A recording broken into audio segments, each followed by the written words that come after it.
నమస్తే రమగారు. నమస్తే జయ. రమగారు, బాగా తెలివిగా ఉన్నవారు వాళ్ళ స్టోరీలు చెప్తూ ఉంటారు కదా! తెలివి తక్కువగా ఉన్నవారి స్టోరీలు భలే ఫన్నీగా గూడా ఉంటాయి కదా!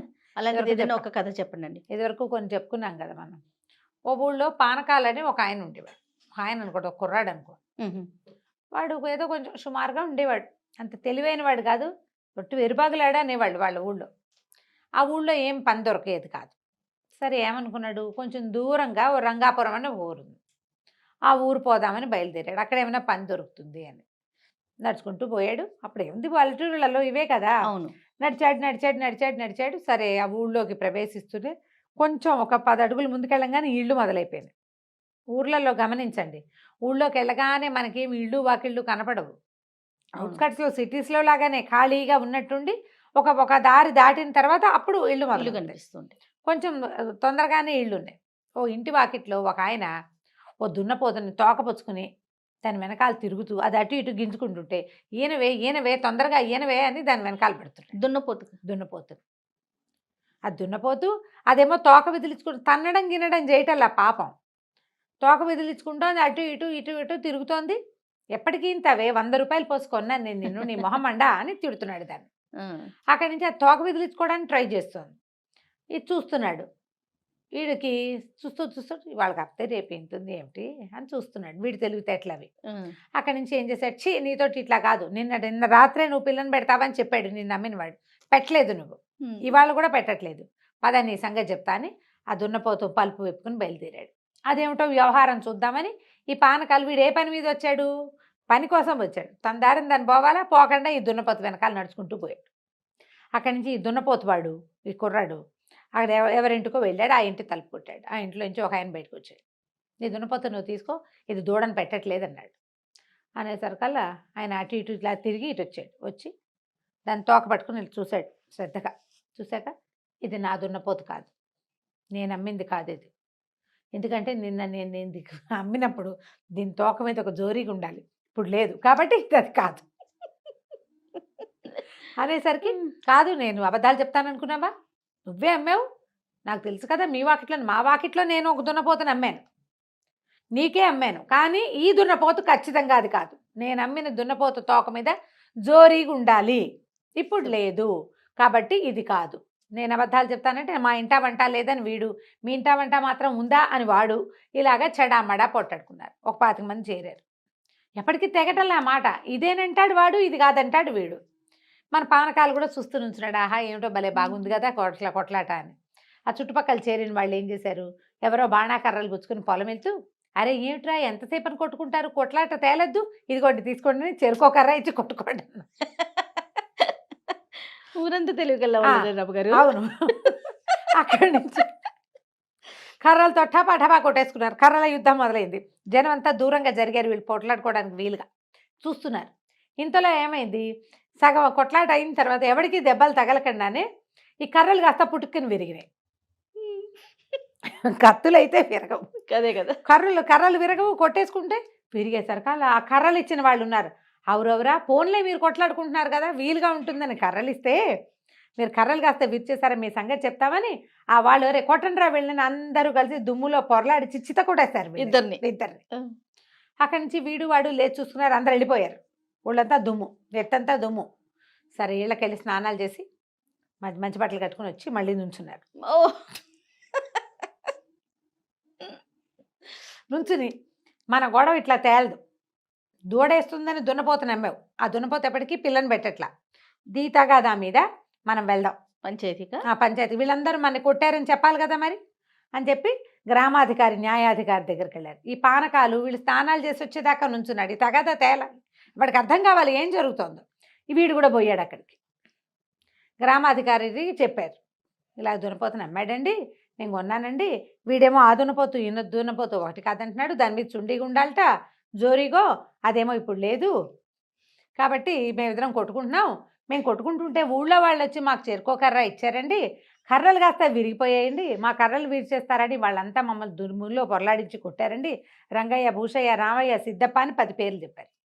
గ్రామాధికారి కొళ్ళు మండిపోయింది. "ఏరా వెధవలారా, వాళ్ళు కొట్టారని చెప్తున్నారా? ఏది మీరు ఇంత శుభ్రంగా ఉన్నారు? ఇలాంటి తీర్పులు నేను చెప్పను. అరే వీళ్ళిద్దరిని చితకొట్టేయండి రా" అన్నారు. చీత కొట్టిన తర్వాత దుమ్ములో పొరలాడిచ్చి నుంచోబెట్టారు. మరి సీక్వెన్స్ కరెక్ట్గా ఉండాలి కదా. సీన్ రీకన్స్ట్రక్షన్ చెయ్యొద్దు. రీకన్స్ట్రక్షన్ తర్వాత దుమ్ము నెత్తి మీద వీపు మీద యథాప్రకారంగా దెబ్బలు. స్నానం చేశాక కొంచెం రిలాక్స్ అయ్యారు, మళ్ళీ పడ్డాయి దెబ్బలు. నుంచినాక ఇప్పుడు చెప్పండి మీ సంగతి ఏంటో. ఇప్పుడు కరెక్ట్గా సీక్వెన్స్ కరెక్ట్ కాదు. వీళ్ళిద్దరు మొహాలు చూసుకున్నారు. ఇప్పుడు ఒట్టిగా తన్నులు తిన్నావు. దున్నపోత సంగతి చెప్తే ఇంకెన్ని తన్నులు తినాల్సి వస్తుందో తీర్పు కోసం. వద్దులే వెళ్ళిపోదాం అనుకున్నారు. సైకిల్ చేసుకున్నారు. సరేలే ఏం చేస్తామని ఎవరి దారిని వాళ్ళు బయలుదేరారు. మన పానకాలు కూడా వాళ్ళ వెనకాల బయలుదేరి ఆ మొదట దున్నపోతును కొనుక్కున్నవాడు ఉన్నాడు కదా, వాడిని అన్నాడు, ఎందుకన్నా ఇంత గొడవ, దూడని ఇవాళ వేయింది రేపు వేయదు, 2 రోజులాగా అదే పెడుతుంది దూడని. దున్నపోత అనగా ఏముంది, దూడని పెట్టక అదేం చేస్తుంది, రేపో ఎల్లుండో పెడుతుందిలే, అనవసరంగా ఇంత గొడవ చేసుకుని దెబ్బలు తిన్నావు నువ్వు వృధాగా అనేసరికల్లా వాడు సంతోషించాడు. చాలా మంచివాడివిరా నువ్వు, నాకు మంచి ఐడియా చెప్పావు, ముందే చెప్పుంటే అసలు ఈ కొట్లాటకు వెళ్ళకపోయేవాడిని, ఇంకో 2 రోజులు చూసేవాడిని, దానికి ఏమైనా పని కావాలంటే నేను చూపిస్తానని ఈ మహా తెలివైన పానకాలను కూడా పెంపడుపుచ్చుకుని తీసుకుపోయాడు. ఆ ఊళ్ళో వాడికి తప్పకుండా పని దొరుకుతుంది. అంతే కదా, అందరూ మహా తెలివైన వాళ్ళు కదా. బాగుంది. తెలివిగల్ల వాళ్ళ కథలు. ఇప్పుడు ఏంటంటే అవతల వాళ్ళని ఫూల్స్ని చేయటం కష్టం. అందరూ ఫూల్సే అయితే ఏముంది. ఇలా ముల్లా నసరుద్దీన్ కథ కూడా ఒకటి ఇలాంటిది ఉంటుంది. ఆయనకి గాడిదలు ఉన్నాయట నసరుద్దీన్కి. పక్కింట్లో వాళ్ళు ఎవరో ఒక ఆయన మన ఇంట్లో ఏదైనా 2-3 బళ్ళు ఉన్నాయి అనుకో, పక్క వాళ్ళకి అవసరం వస్తే మీ బెండతాళాలు ఇవ్వండి అని అడగరు. అవును. కంచర్ గాడిదలు 2-3 ఏమో బయటికి పంపించేశాడు. వాళ్ళ అబ్బాయి వాళ్ళు వేసుకెళ్ళిపోయారు. ఒక్క గాడిదని పక్కింటి ఆయన వచ్చాడు. వచ్చి, ముల్లా గారు నేను బయటకు వెళ్ళాలి, మీ గాడిదని కొంచెం అరివిస్తారన్నాడు. లేదు మా ఇంట్లో మా గాడిద అన్నాడు. ఇలా 2-3 సార్లు మాట్లాడుతుంటే అందరూ మాట్లాడుతున్నారు, గడ్డి ఏమైనా తెచ్చారని ఆ పక్కన సందులో కట్టేసిన కంచర్ గాడిద ఓనర్ పెట్టంగానే ఆయన అడిగట, అదేంటండి మీరు గాడిద లేదన్నారు, మీ గాడిద అరుస్తుందంటే నువ్వు ముల్లా నమ్ముతావా గాడిదని నమ్ముతావా అని అడిగట ఆయన. ఎవరిని నమ్ముతావు, అదే కదా. అప్పుడు ఆయన ఇంకేం అనలేకపోయాడు. ఆయన తెలివది వెళ్ళిపోయాడు. ఇలాగే ఉంటాయి కథలు తెలివి తక్కువ వాళ్ళకి. చాలా బాగుంది. ఎక్కడో చెప్పండి రమ్మగారు, వెళ్ళొద్దు ఒకసారి. మన కూడా అలా చేసేస్తారు వాళ్ళు. ఏదైనా మంచి కథ ఒకటి చెప్పండి రమ్మగారు. బ్రహ్మరాక్షసుడి కథ చెప్తా. మంచి కథే, కానీ మీరు చెప్పే మీ రాక్షసులు అందరూ బాగుంటారులేండి. మా రాక్షసులు మంచివాళ్ళు. అవును. చందమామల బ్రహ్మరాక్షసుల కథలన్నీ బాగుంటాయి. అవును రమ్మగారు, క్రూరంగా ఉండవు. మీ రాక్షసులు అందరూ మంచి వాళ్ళు అలాగనే కొంచెమే కేకలేస్తారు, ఎక్కువ కేకలేదు. అంతే. పూర్వం అట ఒక ఊళ్ళో ఒక భాగ్యవంతుడు ఒక ఆయన ఉండేవాడు. ఆయనకి ఎన్ని వేల ఎకరాల పొలాలో ఉన్నాయి. కానీ భాగ్యవంతుడికి ఒక పిసినారితనం ఉంది. పని వాళ్ళకి డబ్బులు ఇవ్వడం ఇష్టం ఉండదు ఆయనకి. పాలేళ్ళకి డబ్బులు ఇవ్వాలంటే ప్రాణం పోతుంది. పొలాలు ఉన్నాయి. మరి పొలం వ్యవసాయం చేయాలంటే కూలీలను పెట్టద్దు, మరి దున్నాలి, దమ్ము చేయాలి, నాట్లు వేయాలి, ఆ తర్వాత ఏదో మందో గిందో చల్లాలి, మరి తర్వాత ఇవి తీయాలి, ఏమంటారు కలుపు తీయాలి, ఆ తర్వాత ఎన్ని పనులు, నీళ్లు పెట్టాలి, నీళ్ళు ఆపాలి, తర్వాత కొయ్యాలి, తర్వాత కట్టేతలు, తర్వాత నూర్పిళ్ళు, చిరగటాలు గిరగటాలు, ఎన్ని పనులు. మొత్తం ఈ ప్రోగ్రామ్ అంతా మనుషులతోటే నడుస్తుంది. వ్యవసాయం ఒక చేతిలో మన ఇంట్లో మనం ఓమని మనీ ప్లాంట్కి నీళ్ళు పోసుకోవడం కాదు కదా, బోళ్ళంత పని ఉంటుంది. ఈ పనులన్నిటికీ డబ్బులు ఇవ్వడానికి ప్రాణం ఒప్పేది కాదు ఆయనకి. ఏదో ఒకళ్ళో ఇద్దరో పని వాళ్ళు ఉండేవాళ్ళు, వాళ్ళే ఎలాగోలాగా చేసేవాళ్ళు, ఇంత అయ్యేది కాదు. అయితే ఎకరాలకు ఎకరాలు బీడు పట్టిపోయి ఉండేది ఆయనకి, పనివాళ్ళు లేక. వాళ్ళ ఆవిడ చాలా తెలివిగలది, కానీ ఈయన్ని లొంగదీయలేక ఆవిడ ఊరుకులేదు. అయితే ఏమైంది, ఆయన చాలా దుఃఖంగా ఉండేది. ఆయనకి పొలాలన్నీ బీడు పట్టిపోతున్నాయి, ఏవి పంటలు లేకుండా పోతున్నాయి, డబ్బులున్నాయి, ఇంకా ఆయన దగ్గర క్యాష్ కూడా బోల్డంత ఉంది, పొలాలు కూడా ఉంటే బాగుంటుంది అంతే. అయితే ఏమైంది, ఓసారి చాలా చింతాక్రాంతుడుగా కూర్చుని ఉన్నాడు ఆ పొలం దగ్గర. ఓ సన్యాసి ఆ దారైపోతూ, ఏమినైనా అలా బాధపడుతున్నావు ఏమిటి అని అడిగాడు. ఈ ఉచితంగా వస్తాయిగా బావిలోంచి మంచినీళ్ళు తీసి ఆ సన్యాసికి కాసిన మంచినీళ్ళు తాగడం పోయించి చెట్టుకి ఏదో కాయ అంటే ఒక కాయ కోసి చేతిలో పెట్టి కూర్చోబెట్టాడు. నాకు చాలా సమస్యగా ఉందండి, పని వాళ్ళని పెట్టుకోలేకపోతున్నాను నేను, మరి సులువుగా పని అయిపోయే ఉపాయం ఏమో కనిపించట్లేదు, దాంతో చాలా కష్టపడుతున్నానంటే ఆ సన్యాసి మంచినీళ్ళు ఇచ్చాడు, మామిడికాయ కోసి ఇచ్చాడని ఓ మంత్రం చెప్పాడు.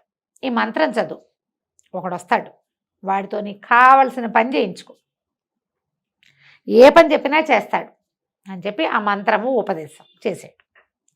ఈయన బాగానే ఉంది. తెల్లవారి ఇంట్లో కూర్చుని మంత్రం పునశ్చరణ చేశాడు. ఇన్ని వేలు చెయ్యాలని ఉంది లెక్క.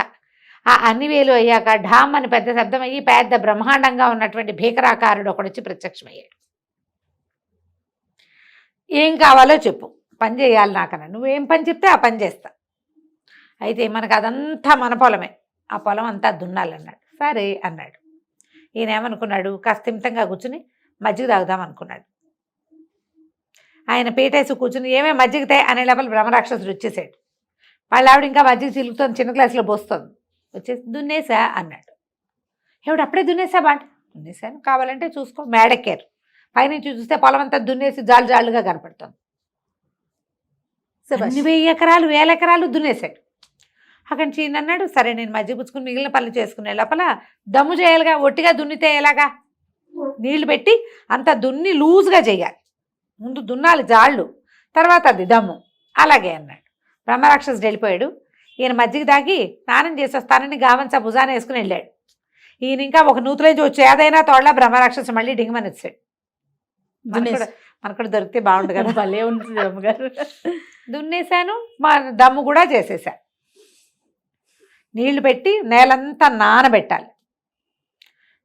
ఈయనకేం చేయాలో అర్థం కాలేదు. ఇది మంచి అదను, పొలం పదురు మీద కూడా ఉంది, నాట్లు వేయాలి అన్నాడు. ఇది నాట్లేగా, అలాగే అన్నాడు. ఈయన స్నానం చేసి వచ్చేసరికి నాట్లయిపోయాయి. అర్థం కాలేదు, ఏం చేయాలి, నో క్లూ అనమాట. సరే నాట్లు కూడా వేసేసాడు. పని చెప్పు. నాట్లు వేసాక ఇప్పుడు బ్రహ్మరాక్షసుడు అంటే క్షణంలో చేస్తాడు, కానీ ఆ నాటుకున్న పొలము ఎదగాలి, ఎంత పని ఉంది మరి. అది 2 నెలలు ఎంతో పడుతుంది. 1 నెల పట్టింది, పట్టాక కలుపు వస్తుంది. ఇంకో నెల పోయాక కంకలేస్తాయి, అప్పుడు ఎరువు కొట్టాలి. ఇంకో నెల పోయాక అప్పుడు కదా ఎదకొచ్చేది, పైకి వచ్చేది, పొలం పైరు మీదకి వచ్చేది. ఆ తర్వాత నెల కోసేది. ఈ లోపల పని చెప్పు అని చంపేస్తున్నాడు వీడు. అర్థం కాలేదు ఇంకేం చేయాలో. పని చెప్పకపోతే వాడు ఈయన విరుచుకు తినేలాగా ఉన్నాడు.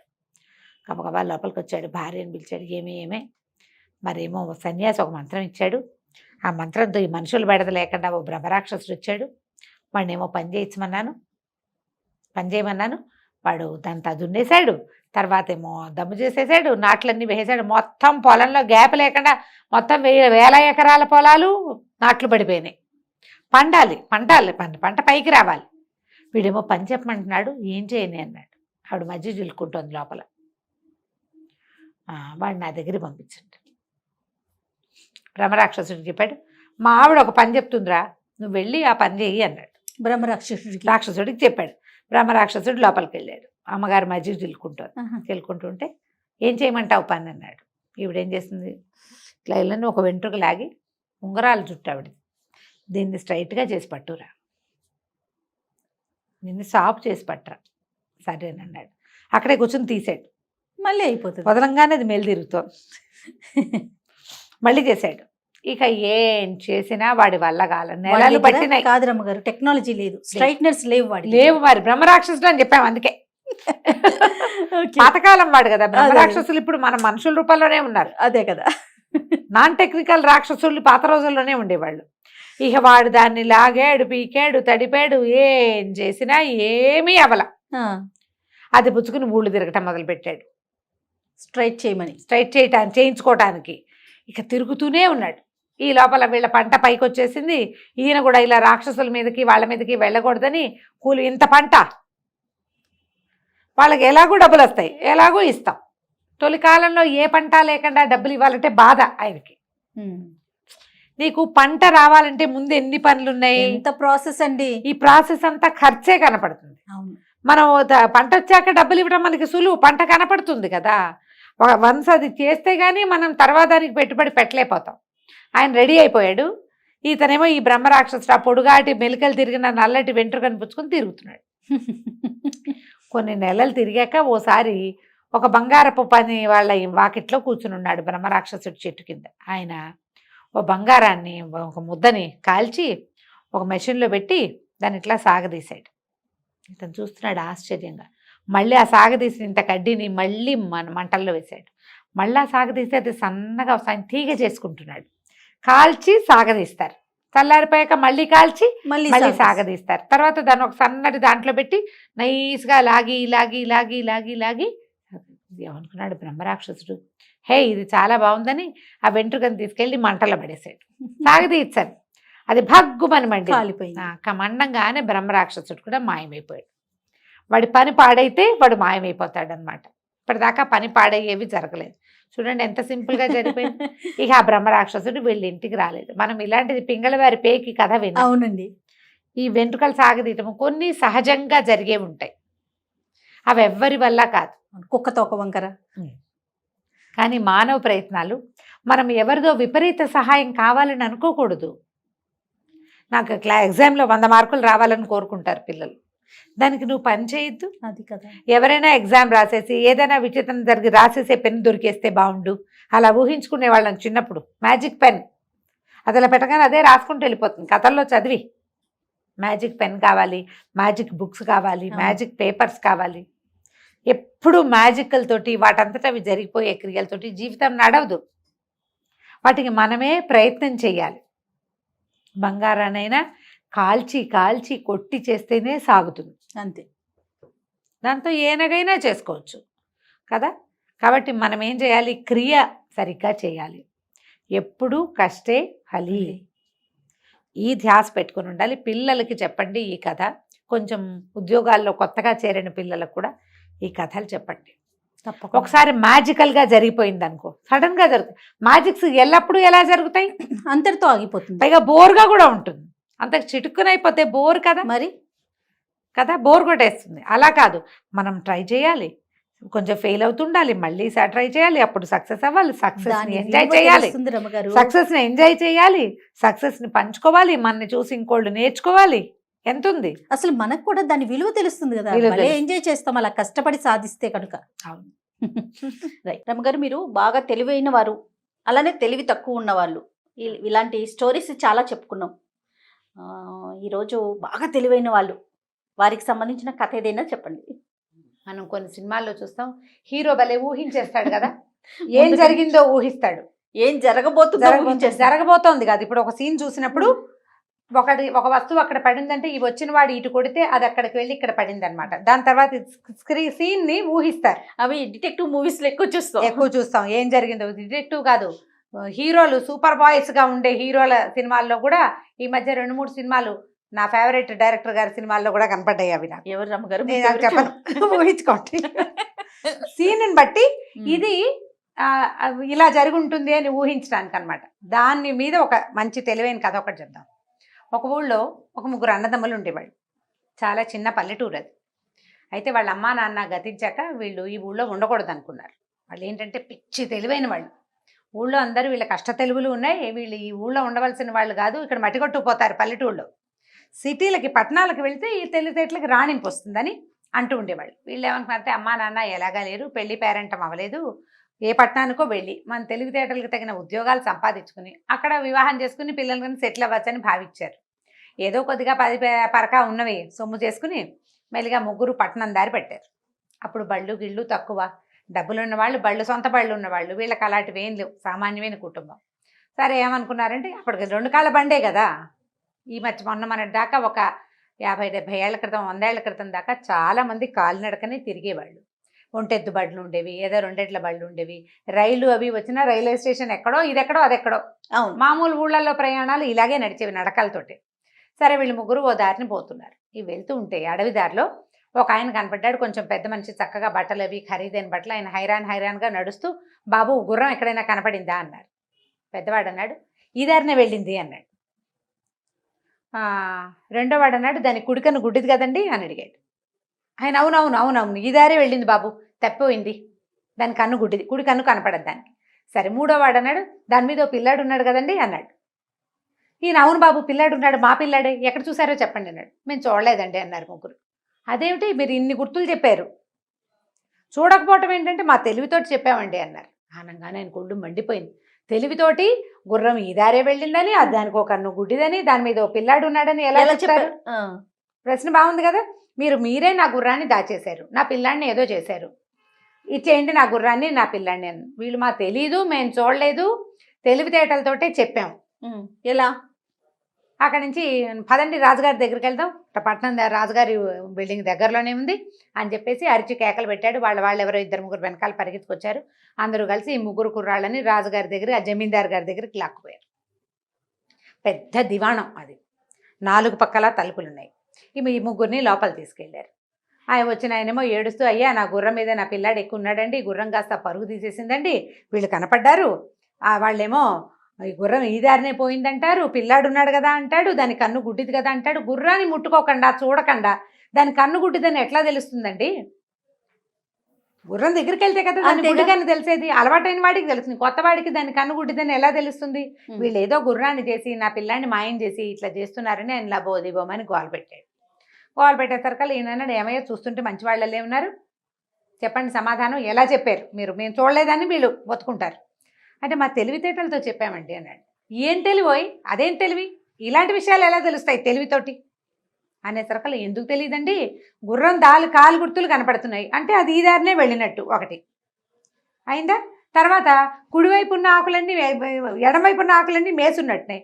కుడివైపు చూడలేదు కాబట్టి అది కుడివైపున ఉన్న ఏ గడ్డి అది కొమ్మలు అవి పీకలేదు. ఆ దారిలో గుర్రం వెళ్ళిన దారిలో అదేం చేసింది, ఎడమవైపుకి మొహం తిప్పి అందిన ఆకులు అలమలన్నీ పీక్కుని తింది. మేకలు, గుర్రాలు, గొర్రెలు అవి తింటే మేక మేసినట్టు గుర్రం మేసినట్టు తెలుస్తుంది. అవగాహన, కొంచెం దృష్టి దాని మీద పెడితే, ఫోకస్డ్గా చూస్తే.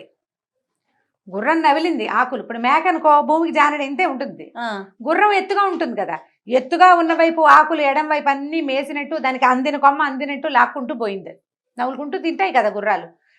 కాబట్టి ఒకటి అక్కడి నుంచి పిల్లాడు ఉన్నాడంటే ఈ పక్కనున్న నది దగ్గర గుర్రం గిట్టలు చిన్న పిల్లాడి పాదాల గుర్తులు కనపడుతుంది.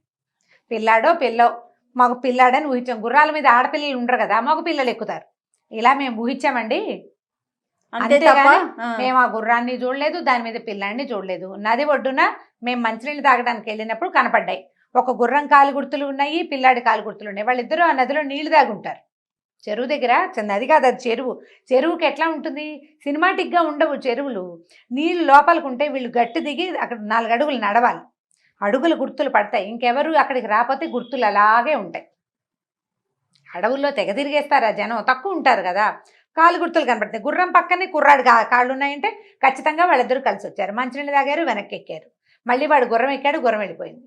దాని కుడికన్ను గుడ్డిది, అందుకని ఎడం వైపువే మేసున్నాయి. ఈ దారినే కాలు గుట్టలు కనపడతాయి, ఇంకేవి రాలా వెహికల్స్. అప్పుడు అసలు బళ్ళు సైకిళ్ళు అవి కూడా లేవు కదా, గుర్రాలు అవి నడిస్తే తెలుస్తాయి. పులివి పగ్మార్క్స్ అవి కూడా అడవుల్లో అలాగే గుర్తుపడతారు. ట్రాఫిక్ లేని చోట క్లియర్గా తెలిసిపోతుంది అనేసరికి రాజుగారు ఆలోచించాడు. రాజు, ఓహో ఇదేదో తెలివిగానే ఉంది, మ్యాటర్ బాగానే ఉంది, అయితే మీరు ఏదైనా తెలివితో చెప్పగలరా అన్నాడు. అది చెప్పగలమండి, ప్రయత్నం చేస్తాం అనేసరికి సరే ఒక లోపల పక్కన ఉన్న సైనికుడికి చెవిలో ఒకటి చెప్పాడు రాజుగారు. సరే ఒక వాకిలి నుంచి 4 పక్కల తలుపులు ఉన్నాయి కదా దివాణానికి, ఒక సైనికుడు ఒక అట్టపెట్టెతోటి ఒక వస్తువు పట్టుకొచ్చాడు. అందులో ఏమున్నాయో మీ తెలివితోటి చెప్పండి అంటే పెద్దవాడు అన్నాడు, అది కొంచెం తేలికైన వస్తువు అండి అన్నాడు. ఎలా తెలుస్తుంది? మోసేదాన్ని బట్టి, మన అబ్జర్వేషన్కి తెలిసిపోతుందా? అక్కడి నుంచి రెండోవాడు అన్నాడు, అవేవో గుండ్రటివండి. మూడోవాడు చెప్పాడు, మామిడికాయలు అయి ఉంటాయి. ఓపెన్ చేసి చూశారు, ఇంత అట్టపెట్టెలో ఒక 1/2 డజన్ మామిడికాయలు ఉన్నాయి. ఓకే. రాజు ఆశ్చర్యపోయాడు, ఎలా తెలిసిందే అని. ఏముందండి అబ్జర్వేషను, బరువుగా ఉంటే అని మోసేవాడు, వాడు ఇలా పుచ్చుకొస్తున్నాడంటే అది బరువు లేదన్నమాట. ఒకటి అక్కడి నుంచి తెస్తుంటే వస్తువు కదిలి డరడరని శబ్దం వస్తుంది. గుండ్రటివి కాబట్టి కదులుతాయి. బల్లపరుపుగా ఉండే వస్తువు అయితే కదలుతాయి, గుండ్రటిదైతే కదా దొర్లేదు, అంతే దొర్లేని శబ్దం వినపడుతోంది కాబట్టి చెవులు కన్ను పనిచేస్తున్నాయి వాళ్ళకి బాగా ఫోకస్డ్గా. గుండ్రటివి. వాడు తూర్పు వైపు వాకిట్లో నుంచి వచ్చాడు. తూర్పున పెద్ద మామిడి తోపు ఉంది, మామిడికాయల కాలం. వాసన తెలుస్తుంది, అది వాసన తెలుస్తుంది. మామిడికాయ ఫ్రెష్గా తుంపంగానే ఒక 1/2 డజన్ మామిడికాయ తుంపితే దాని సొనవాసన వస్తుంది. అవును. ముట్టుకోకుండా దాన్ని ఓపెన్ చేయకుండా అందులో ఏముందో చెప్పగలిగారు వీళ్ళు. రాజు ఆశ్చర్యపోయాడు, ఇదేం ప్రజ్ఞ. మరి ఇప్పుడు ఆ పిల్లాడు గుర్రం మీద ఉన్నాడు, అతను ఎట్లాగో ఈ పిల్లాడు అన్నాడు. ఈ పాటికి ఇల్లు చేరిపోయి ఉంటారండి. గుర్రము పరిగెత్తల, హ్యాపీగా నడుస్తోంది. దాని కాళ్ళు దూరంగా పడలేదు, కొంచెం దగ్గరగానే పడ్డాయి. పిల్లాడికి ఇల్లు దారి తెలుసు. వాడు చెరులోకి తీసుకెళ్ళి దీనికి గుర్రానికి నీళ్లు పెట్టాడంటే గుర్రానికి ఇల్లుదారి తెలుసు, కుర్రాడికి ఇల్లుదారి తెలుసు. కాసేపు తిరిగి పెద్దవాళ్ళు వద్దంటారని వాళ్ళకి అందకుండా పరిగెత్తాడు. అది నిదానంగా నడుస్తూ ఈ వాటికి ఇంటికి వెళ్ళిపోయి ఉంటుంది అన్నారు. ఇంతలో ఇంటి దగ్గర నుంచి ఒక పాలేరు పరిగెత్తుకొచ్చాడు. అయ్యగారు గుర్రం మీద చిన్నబాబు వచ్చేసాడండి అని. సభలో ఉన్న వాళ్ళంతా ఆశ్చర్యపోయారు. ఊరి వీళ్ళ తెలివి ఎలా ఇంత తెలివిగా ఎలా చెప్పారంటే ఇందులో తెలివి ఉందా, అబ్జర్వేషన్ ఉందా? అబ్జర్వేషన్ ఉంది. పూర్తిగా అదే. సందర్భాన్ని అబ్జర్వ్ చేసి ఇది అయి ఉంటుంది అని ఊహించగలగటమే తెలివి. అంతే. అస్సలు కంటితో చూడకుండా తెలివిగా ఎలా చేసేస్తారు ఎవరైనాను? కంటితో చూసి అక్కడున్న పరిస్థితులను బేరీజ్ వేసి ఇది అయ్యి ఉండొచ్చు అని చెప్పగలిగేది ఒక రకమైన డిటెక్టివ్ల స్ఫూర్తి, వాళ్ళదే ఆ ఐడియాస్. సో ఈ రాజుగారు వీళ్ళని చాలా ఆశ్చర్యపోయి ఈ ముగ్గురిని తన దివాణాల్లోనే మంచి పనిలో కుదుర్చుకున్నారు. ఏ పెద్ద మంచి తాలూకు కొడుకుని చూసామని చెప్పారు. ఆయనకున్న ఒక పిల్లని ఈ ముగ్గురు అన్నదమ్ముల్లో ఒకడికి ఇచ్చి పెళ్లి చేశాడు కూడా తర్వాత కాలంలో. వీళ్ళు చక్కగా ఉద్యోగాలు సంపాదించుకొని చాలా బాగా ఆ ఊళ్ళోనే ఉంటూ తమ పల్లెటూరికి మంచి పేరు తెచ్చారు. ఆ ఊరు నీళ్లు తాగితే ఇలా తెలివితేటలు వస్తాయని చెప్పుకునే వాళ్ళట. ఏ ఊరు రమ్మగారు? ఏమో తెలివిగల ఊరు ఏదో. అంతే. అది మీ ఊరైనా కావచ్చు, మా ఊరైనా కావచ్చు. అంతే. తెలివితేటలు ముఖ్యం. అదే కదా. బాగుంది, చాలా బాగుందండి. మంచి తెలివి కథ. రమ్మగారు మంచి కథతో స్టార్ట్ చేద్దాం. ఒక వ్యాపారస్తుడి దగ్గర ఒక ఎద్దు, ఒక గాడిద ఉన్నాయి. ఎద్దు గాడిద ఉన్నాయి. అయితే ఎద్దుతోటి పని చేయించేవాళ్ళు, గాడిదతోటి కూడా బరువులు అవి మోయించేవాళ్ళు. అది వాకిట్లో ఉండేది. ఒకనాడు ఎద్దు గాడిద మాట్లాడుకుంటున్నాయి. ఇందులో ఒక లొసుగే ఉందంటే ఈ వ్యాపారస్తుడికి జంతువుల భాష తెలుసు. బట్టతల ఇప్పుడు సమస్యే కాదు, ఎటువంటి నొప్పి లేకుండా శ్రీరూప్ కాస్మెటిక్ క్లినిక్ లో హెయిర్ ట్రాన్స్ప్లాంటేషన్. వినపడిందంటే అతనికి అర్థమైపోతుంది. అవి ఏం చెప్తున్నాయో ఏమనుకుంటున్నాయో ఆయనకి తెలుసు. ఒకనాటి సాయంకాలము అతను వాకిట్లో పడుకుని ఉండగా ఎద్దు గాడిద మాట్లాడుకుంటున్నాయి. ఆ ఎద్దు చెప్తోందనమాట, నువ్వెంత సుఖంగా ఉంటావో హాయిగా, ఏదో నీకు నచ్చిన గడ్డి మేస్తావు, నీ మెళ్ళలో తాడు ఉండదు, నీ మీద బరువు ఉండదు, బరువు వేసినప్పుడు వేస్తారు, లేనప్పుడు లేదు, నువ్వు ఎంత నిదానంగా నడిచినా నీ కథ నడిచిపోతుంది. గాడిద నిదానంగానే నడుస్తుంది, పరిగెత్తదు గుర్రంలాగా, గాలపింగ్ అవి ఉండవు దానికి, అటా పోతూ ఉంటుంది. ఏదైనా ప్రయాణాలప్పుడు నిన్ను వాడతారు, లేకపోతే నువ్వు ఇష్టారాజ్యంగా తిరుగుతావు, స్వేచ్ఛ విహారివి నువ్వు. నా బతుక్కి స్వేచ్ఛ లేదు, పాడు లేదు, ఈ కట్టువైకేసి కట్టేస్తారు, తెల్లవారేసరికి మెడ మీద కాడి పడిపోతుంది, ఇక దున్నో అని దున్నిస్తారు, మెళ్ళు పుళ్ళు పడిపోతున్నాయి. ఏదైనా ప్రయాణం అనగానే బండి కట్టేస్తారు, బండి కాడి మోసి ఏదో ఈ కాడి మోస్తే ఏది నాగలి మోస్తే ఏమో ఒక బరువు, మట్టి దున్ను బరువు అంతా, మట్టి దున్ను ప్రెషర్ అంతా నా మీదే కదా. అక్కడి నుంచి ఒంటెత్తి బండి, మా బండి ఉందిరా అని ప్రతి వాళ్ళని పిలిచి బండి ఎక్కిస్తారు. ఆహారమా అంతంత మాత్రం, నా దారిని నేను పోయి రుచికరమైన గడ్డి మేయటానికి వీలుండదు, ఎండుగడ్డి వేస్తారు.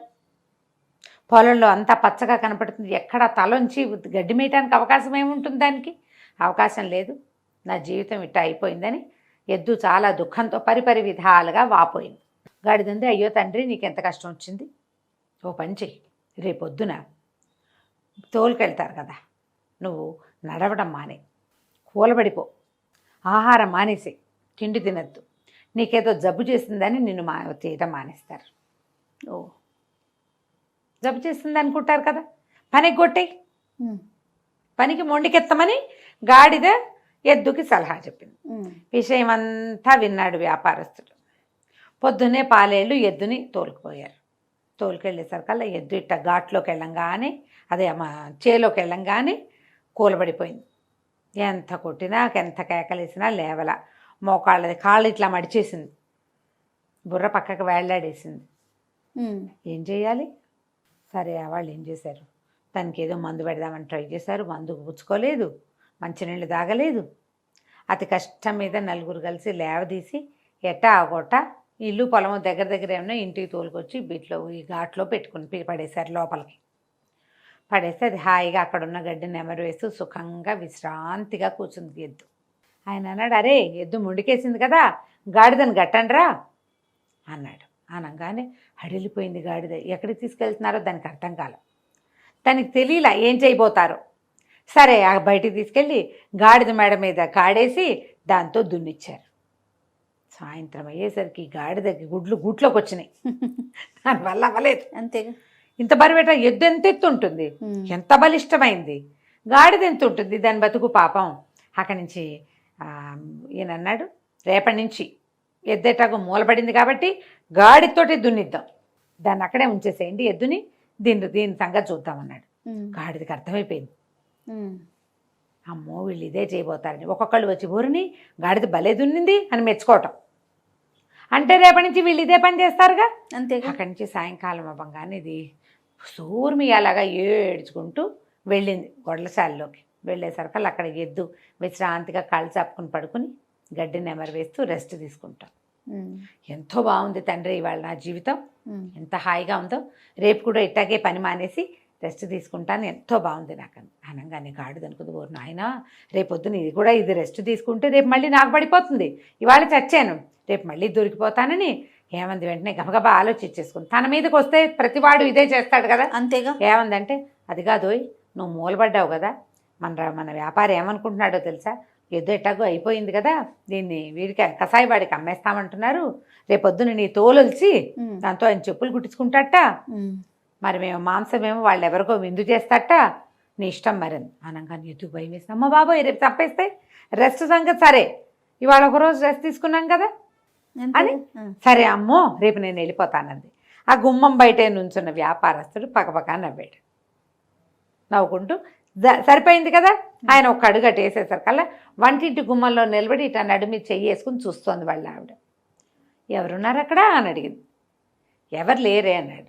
మరి ఎవరితోటి ఈకెక్కలాడుతూ మాట్లాడుతున్నావు నువ్వు అని అడిగింది. ఊరికే నవ్వేనే అన్నాడు. ఊరికే నవ్వటం ఏంటి, ఒట్టిగా ఎవరైనా నవ్వుతారా, నువ్వు ఎవరితో మాట్లాడావో చెప్పు. ఎవరితో మాట్లాడలా, ఏదో గుర్తొచ్చి నవ్వాను అన్నాడు. ఏం గుర్తొచ్చిందో చెప్పు. తప్పులేదు.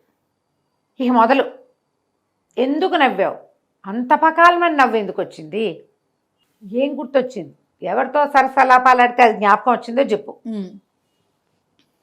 ఏమీ లేదంటాడు. ఆవిడ ఒప్పుకోదు. అక్కడి నుంచి ఆవిడ ఏం చేసింది, ఈయన ఏంటి ఈ జంతువుల భాష ఆయనకు తెలుస్తుంది, ఆ రహస్యం ఎవరికైనా చెప్తే ఆయన తల పగిలి చచ్చిపోతాడు, ఆయన ఆ విద్యకున్న శాపం అది.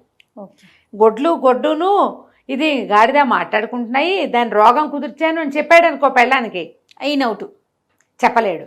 ఎందుకు నవ్వావో చెప్పమంటుంది. ఏ విషయం గుర్తొచ్చిందో చెప్పడానికి ఏమీ విషయం లేదు.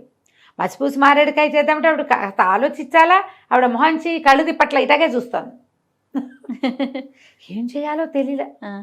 సరే చెప్తానన్నాడు. ఇక ఆవిడ ఏమంది, నేను ఇంట్లో నుంచి వెళ్ళిపోతా, పుట్టింటికి వెళ్ళిపోతాను, లేదా ఉరిపోసుకు చచ్చిపోతాను, నువ్వు చెప్పాలి నిజం, నువ్వు ఎందుకు నవ్వావో చెప్పు, ఎందుకు చెయ్యి ఊపావో చెప్పాలి. ఇప్పుడు ఎవరికో చెయ్యి ఊపావు, వాళ్ళు ఎవరో వెళ్ళిపోయారు, ఇంట్లో వాళ్ళని అడిగారు ఎవరికి చెయ్యి ఊపామంటే ఊరికే చెయ్యి ఊపా అంటే నమ్ముతారా.